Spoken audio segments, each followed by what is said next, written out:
Bon les amis, à tous ceux qui passent leurs vacances en Espagne ou qui passent par l'Espagne pour rejoindre le Maroc, l'Algérie, le Portugal, faites très attention à ça les amis.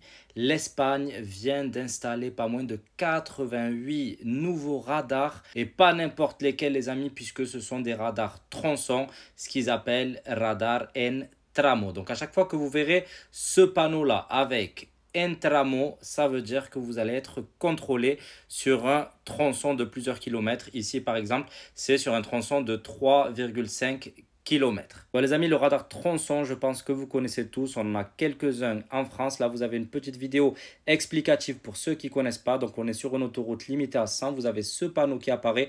Contrôle de velocidad en tramo, donc on est bien sur un contrôle radar tronçon. Donc vous arrivez sur ce premier radar là qui va vous flasher.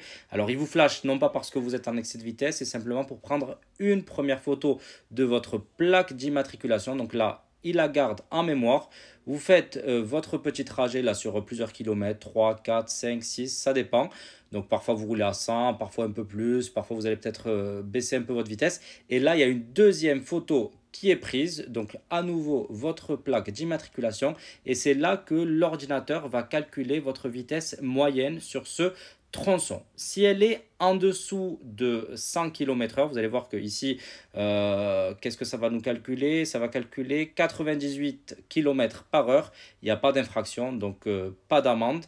Par contre, si vous avez dépassé la moyenne, lui par exemple il a 110 km/h, là il y a effectivement infraction et il recevra une amende. Bon, après, je sais qu'il y en a qui vont venir me dire en commentaire, ouais, moi en Espagne, j'ai jamais respecté les limitations de vitesse, je roule toujours très très vite et je n'ai jamais rien reçu. Ben écoute, tu as eu de la chance, mais sache que beaucoup, et moi le premier, j'ai déjà reçu une amende à la maison parce que j'avais commis un excès de vitesse. Donc les amis, si je vous fais cette vidéo, c'est simplement pour vous mettre en garde. Après, vous faites ce que vous voulez. Moi, je vous dis, il n'y a pas mieux que de respecter les limitations de vitesse. Vous vous protégez et surtout, vous protégez les autres.